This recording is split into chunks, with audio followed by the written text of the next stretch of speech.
Hay un misterio que es difícil, si no imposible de sondear. Cuando Jesús murió, ¿murió en su totalidad, es decir, su parte humana junto con la parte divina? ¿O solo murió la parte humana, pero la otra parte, es decir, la parte divina siguió viva, mientras que la parte humana estaba muerta? No podemos abarcar el tema en este solo video ni con esta vida, pero podemos comenzar la conversación hasta puntos prudentes. Me limitaré a decir que no lo sabemos a ciencia cierta. Pueden asaltarnos dudas al respecto de una postura que podamos tomar, pero lo único que sabemos es que parece ser que sí. Jesús murió completamente por 3 días y que Dios Padre debía resucitarlo, o más bien lo resucitó, no solo porque lo amaba, como un padre a un hijo, sino que a toda costa debía resucitarlo porque era el único ser humano que merecía ser resucitado, pues nunca pecó ni una sola vez. Él es el único humano que merecía la resurrección. No, ningún otro ser humano merecía esa resurrección. Así lo dice la Biblia en muchos pasajes que afirman que Dios Padre, a través del Espíritu Santo, fueron quienes devolvieron la vida al Hijo. El Padre y el Espíritu Santo, en trabajo junto, devolvieron la vida al Hijo de Dios porque había demostrado que Él era digno de volverla a tomar o volver a tener la vida. Ver los pasajes que están poniendo a continuación, como 1 Corintios 6:14, Efesios 1:20, Salmos 16:10, Hechos 2:25 al 27 y los demás que están apareciendo aquí. Su poder de volverla a tomar, la vida, radicaba en que Jesús era digno, pero no que fuera independiente al Padre o a la deidad, pues en el momento de hacerse humano, automáticamente se hacía dependiente a su Padre, pues era mayor que él, el Padre era mayor que el Hijo, y dependía del Espíritu para ayudarle en toda su misión y vida terrenal. No es que tuvieran un menor o mayor rango, sino que al hacerse humano automáticamente el Padre tenía mayor poder sobre el cuerpo humano de Jesús, aunque el cuerpo humano de Jesús tenía gloria también, tenía vida divina en sí mismo. Moisés, Eutico, el hijo de la viuda con Eliseo, el hijo de la viuda que Jesús resucitó, la joven a la cual le dijo Talita Cumi, Dorcas o Tabita, entre muchos otros personajes bíblicos que nos dicen que fueron resucitados por profetas y por el Espíritu de Dios. Esto es interesante, pero ninguno de ellos merecía ser resucitado o que resucitara. Solo resucitaron por los méritos de Cristo. Aun cuando fueran del Antiguo Testamento, estaba profetizado en Génesis 3:15 que la serpiente, es decir, el diablo, le lastimaría el tobillo al hijo de Eva, al hijo de la mujer, la simiente. Y la simiente, que es el hijo de Eva, le aplastaría la cabeza a la serpiente o al diablo. Y así fue. Cristo fue herido del talón, ¿no? Cuando aplastó la cabeza de la serpiente. Esto es simbólico, que Cristo aplastó al diablo muriendo en la cruz, pero el diablo lo hirió de gravedad, pero resucitó Jesús. Entonces, los hombres y mujeres que resucitaron en el Antiguo y el Nuevo Testamento, todos resucitaron porque creyeron y amaron la verdad que reveló Jehová. Jehová en el Antiguo Testamento a través de los profetas y Jehová en el Nuevo Testamento a través de Jesucristo. Así es como pasará con nosotros si seguimos creyendo y amando a Cristo, resucitaremos por los méritos de Cristo y no por los nuestros. El cuerpo de Jesús estuvo en la tumba los 3 días y su espíritu, leemos que dice la Biblia, que Jesús pidió al Padre que recibiera su espíritu en sus manos. Su espíritu no era Jesús mismo, ni el alma que se separaba del cuerpo, sino era solamente el aliento que le daba vida a su cuerpo, lo que le daba la conciencia, pero separado el cuerpo del espíritu ya no existe nada, no. El espíritu por sí solo no puede pensar ni estar consciente, ni el cuerpo tampoco. Pero Jesús había declarado que Él tenía vida en sí mismo y que tenía poder para ponerla y poder para volverla a tomar, Juan 10:18. Sin mencionar al Padre, Jesús dijo que Él podía ofrecer su vida en sacrificio de muerte. Y también Él mismo, al mismo tiempo, podía Él volver a tomar o volver a vivir a su voluntad sin depender aparentemente de Dios Padre. Pero ya vimos hace un momento que Jesús quería decirles a su audiencia que Él no podía morir porque Dios lo protegería de cualquier daño, porque Jesús era digno de que no muriera. Por eso Dios debía protegerlo, porque era el único humano en la historia sin pecado y lo sigue siendo aún en el cielo y siempre lo será. Pero no lo era por arte de magia, no era protegido por arte de magia, sino que era sin pecado porque Él era Dios hecho carne, es decir, no pecaba por arte de magia, Él era diferente a nosotros, era Dios hecho carne, Él ya existía antes que nosotros no existíamos antes de nacer, pero Él sí, Él es diferente, aunque haya sido humano, Él es diferente. Él descendió a la tierra y se convirtió en un humano, a lo que se llama la sui generis. En teología se llama sui generis, que es una locución que se usa mucho en muchos casos para decir que es único en su tipo, único género, es único en su tipo, no hay otro igual, no hay otro parecido. Jesús era un humano sui generis, es decir, no había otro parecido a él. Se parecía a Adán, se parecía a nosotros también, pero no era ni Adán ni era nosotros, era Dios mezclado con humanidad, y eso es un sui generis, es único en su tipo, no hay otro igual a él, ni ángel, ni Dios Padre, ni nosotros, ni nadie. El hecho de que Jesús hubiera tomado la naturaleza de Adán y al mismo tiempo nuestra naturaleza muestra que Jesús pudo y puede ayudarnos, es decir, en la lucha contra el pecado, Jesús puede ayudarnos, compartirnos su divinidad y exaltarnos, no para ser adorados, sino para hacernos lo más posible a Él. Es posible parecerse a Jesucristo, no hay excusa para decir, es que no me parezco a Jesucristo, es que el hecho de que sea humanado nos hace mejores, nos ayuda. Jesús, al hacerse humano, unió para siempre su naturaleza divina con la naturaleza humana. Pero aunque dijo que Dios lo protegería de cualquier daño gracias a su naturaleza inocente de toda culpa, aún así leemos que murió crucificado. Entonces, ¿cómo explicar esto? Bueno, Jesús recalcó muchas veces que Él iba a morir, y no solo que iba a morir, sino que predijo el cómo iba a morir, lo cual lo hace impresionante. Lo dijo innumerables veces antes de que el día de su muerte llegara. Él profetizó cómo moriría, y era a manos de los príncipes del pueblo que lo matarían crucificándolo. Lo dijo muchas veces, pero aclaró que era porque Él lo iba a permitir. Él iba a entregarse, y ni Él ni Dios su Padre iban a oponer resistencia. Dios podría librarlo, y Jesús mismo podría librarse con su propio poder, pues tenía poder sin depender de Dios. Dependía de Dios, ojo, aclarar, dependía de Dios para que no lo mataran, pero no dependía de Dios para vivir o para no pecar. Él tenía vida en sí mismo y además no quería pecar. Esas eran las únicas cosas en que Jesús era independiente al Padre, pero en todo lo demás Jesús era dependiente al Padre. Dependía de Dios para que se le protegiera de la muerte y dependía para que Dios obrara milagros a través de él con los ángeles. Pero él era digno por su perfección, como cuando Dios lo protegió de que lo despeñaran en Nazaret, cuando en un sábado él fue a una sinagoga a leer según la costumbre y lo querían tirar del barranco sus compatriotas porque él había dicho a la sinagoga que él era el ungido del Señor según Isaías y que el hecho de que fueran judíos no lo salvaba ante Dios, pues Eliseo y Elías habían servido a paganos sirios y de Sarepta antes que ellos en sus vidas. Pero dice la Biblia que él se escabulló de entre ellos y escapó de sus manos y desapareció milagrosamente. Así Dios y Jesús decidirían no usar su poder para librarse, pues debía morir para salvarnos a todos los que quisiéramos creer en él y en su Padre. Por eso dijo, tengo poder para volverla a tomar, su vida, porque sabía que debido a su naturaleza perfecta que él tenía, Dios, sin ninguna duda, sin error y sin dudarlo, lo resucitaría. En otras palabras, Jesús podría haber dicho, yo puedo dejar que me maten, puedo permitir que me hagan daño, aunque también puedo escapar milagrosamente las veces que me plazca de la muerte. Puedo hacer que miles de ángeles los maten a todos los que me persiguen, pero decido no hacerlo, porque debo morir por ustedes. Por ende, si muero, he tenido poder para no pecar. Tengo poder para no pecar ahora y tendré poder para no pecar en el futuro, porque nunca he querido y nunca querré. Nunca elegiré el pecado porque soy poderoso, y si no peco, significa que tengo vida eterna en mí mismo. Y si no peco y me matan, entonces Dios me resucitará por mis propios méritos. Por eso tengo poder para volver a tomar mi vida, porque Dios me la va a devolver si muero, las veces que sea necesaria, porque tengo poder de no pecar y por ende derecho a resurrección por mis propios méritos. Y esos méritos Jesús nos los iba a dar a nosotros para poder resucitar con Él. Mi propuesta es la siguiente y esta ya es muy personal, pueden estar o no de acuerdo y no nos afecta a nadie en realidad porque esta doctrina o postura no es asunto de salvación, es decir, lo creas o no, no va a influir si vas al cielo o no. No te preocupes, lo que influye eso es que creas que Cristo Jesús es hijo de Dios, eso sí influye a salvación, y que Él es tu Salvador y que te arrepientas de tus pecados, eso sí te harás.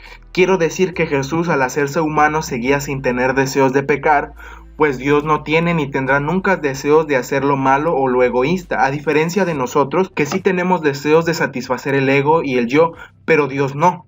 Así, Jesús no tenía deseos de pecar y seguía teniendo poder milagroso en su cuerpo humano que no lo usó hasta su ministerio a los 30 años, el poder milagroso. Pero si la naturaleza humana moría, es decir, si Jesús era herido de muerte, como todos los humanos podemos ser heridos de muerte, la naturaleza humana también podía dejar de existir, al igual que la vida humana.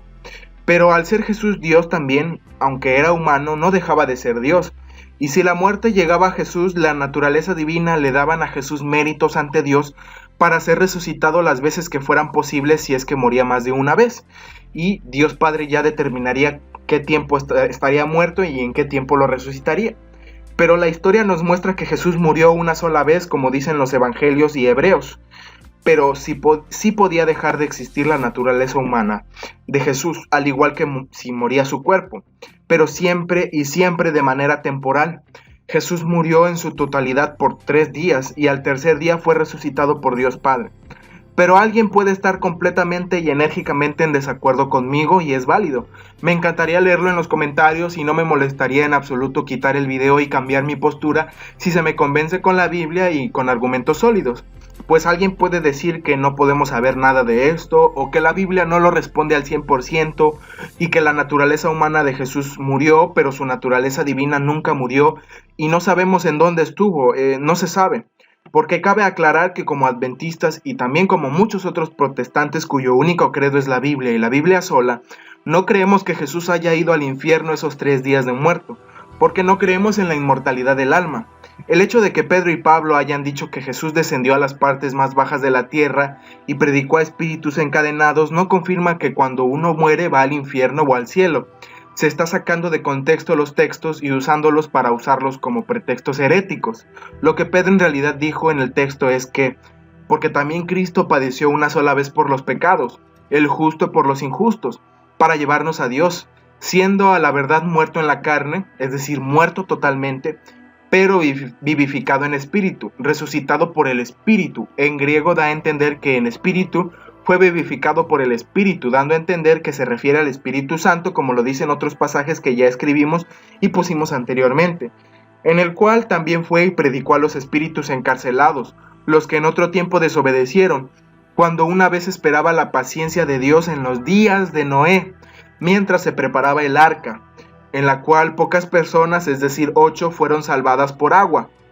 Los espíritus encarcelados eran antidiluvianos que fueron advertidos por Cristo en el Espíritu, pues era invisible, pero que habló a través de la boca y obra de Noé, quien fue quien les predicó a esos espíritus que eran los humanos encadenados a sus bajas pasiones.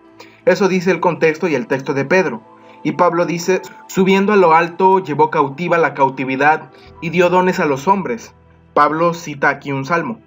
Y eso de que subió, ¿qué es? Sino que también había descendido primero a las partes más bajas de la tierra.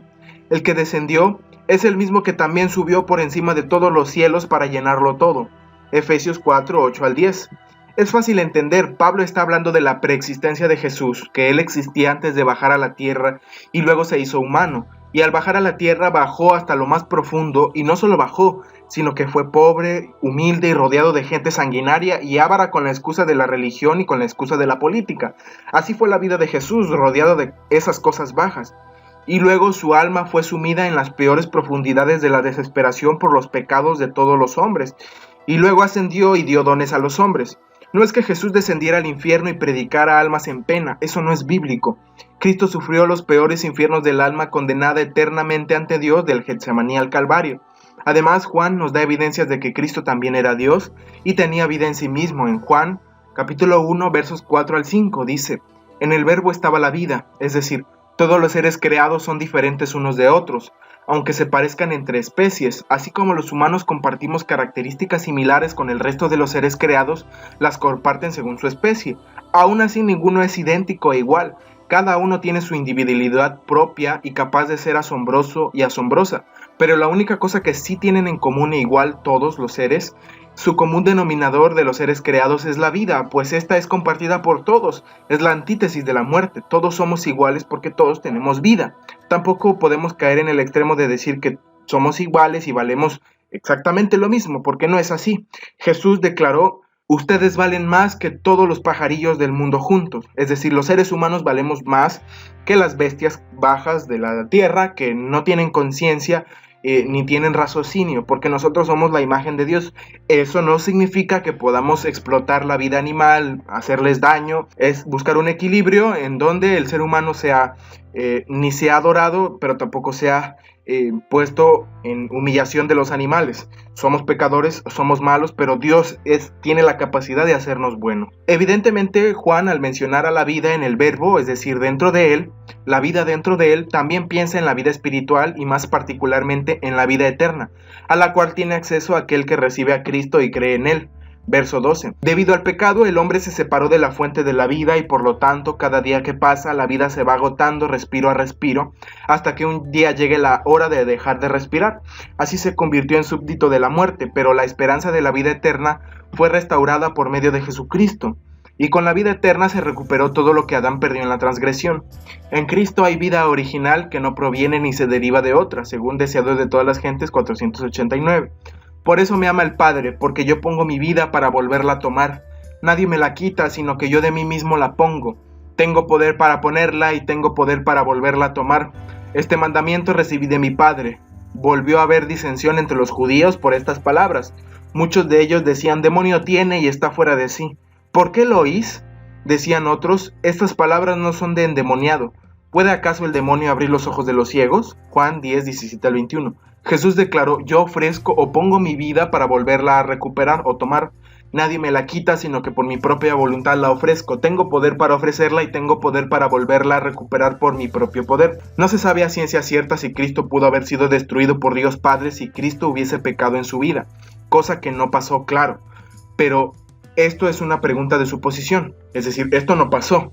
Pues Cristo tiene vida en sí mismo, sin depender de la vida del Padre, cosa que es distinta en nosotros, que sí dependemos de la vida de Dios, pero no nos incumbe ni es provechoso escudriñar este misterio hasta el extremo.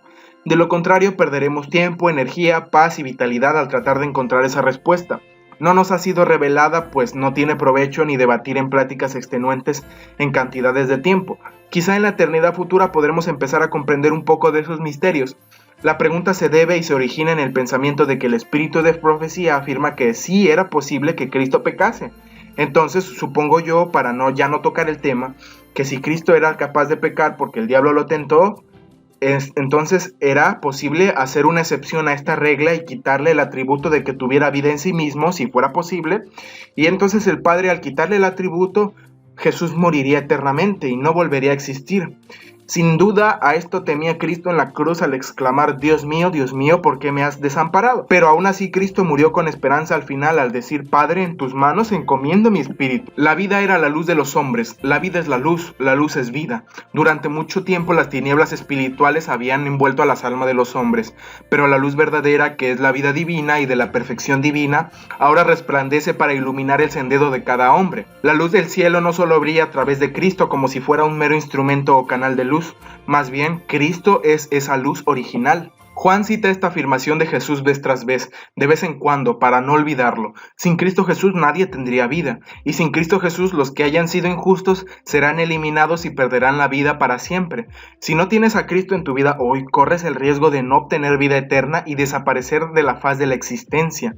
La luz siempre ha sido un símbolo de la presencia divina, en Génesis 3:24. Por ejemplo, también Dios inundó el mundo de luz en el primer acto de creación, en Génesis 1 al 3. Recordemos que no solo la Trinidad estaba presente en la creación del mundo, pues dice que el Espíritu se movía sobre las aguas y que el mundo estaba oscuro, vacío, sino que al parecer gran parte, si no es que todo el cielo estaba presente, pues todas las estrellas del alba, los ángeles cantaban y también gritaban de júbilo todos los hijos de Dios, los habitantes de otros mundos, según Job 38:7.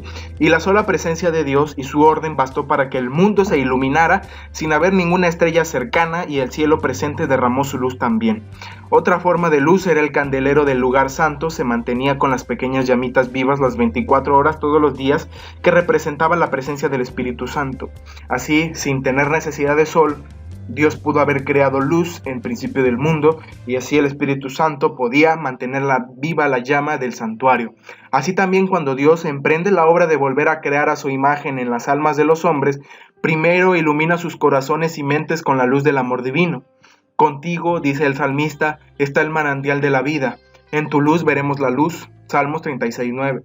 La luz en las tinieblas resplandece. La luz del amor divino manifestado en Jesús contrasta con la imperfección humana, con sus pecados y con la muerte. Por ello Cristo, como si fuera una vela o una linterna que está en medio de densa oscuridad, ilumina y deja ver claramente todo a su paso. Saca a la luz la maldad oculta y escondida de los corazones humanos, la oscuridad mental de la ignorancia acerca del amor y la misericordia de Dios y la inevitable perspectiva de la muerte. La luz de la vida vino a este mundo para desvanecer esta mortaja de oscuridad. Las tinieblas no prevalecieron contra la luz. Ver como complemento 2 Corintios 4:6.